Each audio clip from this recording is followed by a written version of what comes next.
인권사회팀 이지수 기자입니다.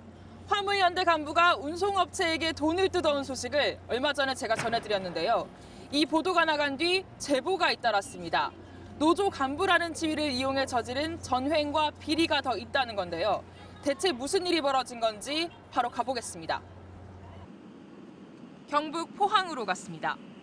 2년 전 화물차 한 대로 시작해 지금은 대기업 물량까지 받을 정도로 급성장한 운송업체가 있다고 해서 찾아간 건데요. 등기에 적힌 주소지에 가보니 엉뚱한 회사였습니다. 사장님, B가 어디예요? 어찌 된 일이냐고 물었더니 자기들은 주소만 빌려줬다며 운송업체는 다른 곳에 있다고 합니다. 주소를 빌려줬으면 상당히 가까운 사이일 것 같아 등기에 나온 운송업체 대표의 이름을 댔더니 처음 들어봤다고 합니다. 물어물어 운송업체 사무실을 찾아갔습니다. 그런데 여기서도 회사 대표 김 씨를 안다는 직원은 없었습니다. 제가 대표님을 찾으려고 한 번도 뵌 적도 없고. 등기부엔 다른 회사 주소가 적혀 있고 직원들은 대표 얼굴조차 본 적 없다는 운송업체. 대체 이 업체는 누가, 어떻게 운영하고 있는 걸까? 취재진이 확인해보니 등기상 대표인 34살 김모 씨는 실제 직업이 애견 미용사로 이른바 바지 사장이었습니다. 회사를 실제로 운영해온 건 김 씨의 삼촌인 전 화물연대 부본부장 박모 씨였습니다.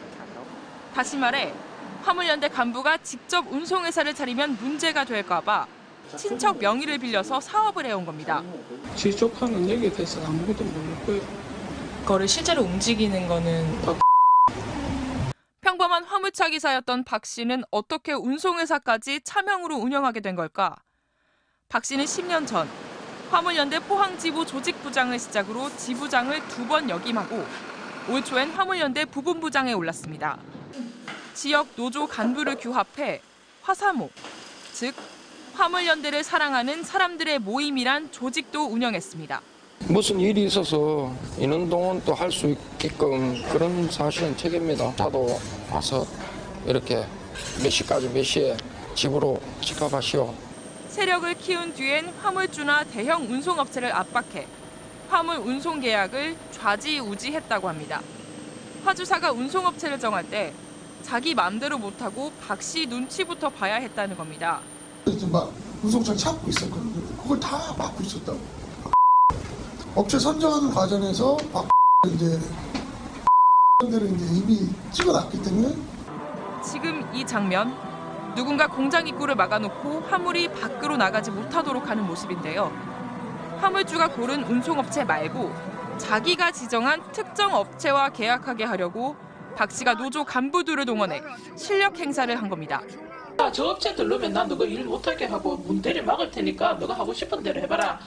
실제로 박 씨가 차명으로 운영한 운송업체의 경우 박 씨가 일감을 몰아준 대형 업체를 통해서 대기업 화물을 넘겨받기도 했습니다. 비리를 알게 된 화물연대 소속 기사들이 항의하자 박 씨는 사조직을 동원해 폭력을 휘두르기도 했습니다. 그렇다면 화물연대 본부는 이런 전횡을 몰랐을까?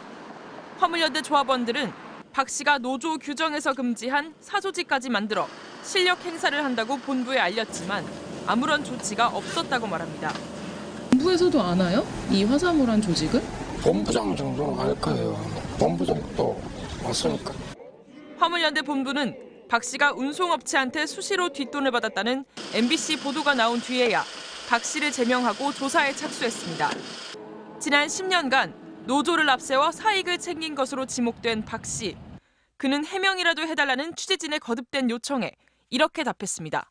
그것도 그대로 내시고 그것도 내십시오. 됐습니다. 하는 게 맞는 거예요. 그래요. 만날 이유가 없습니다. 바로 간다 이지수입니다.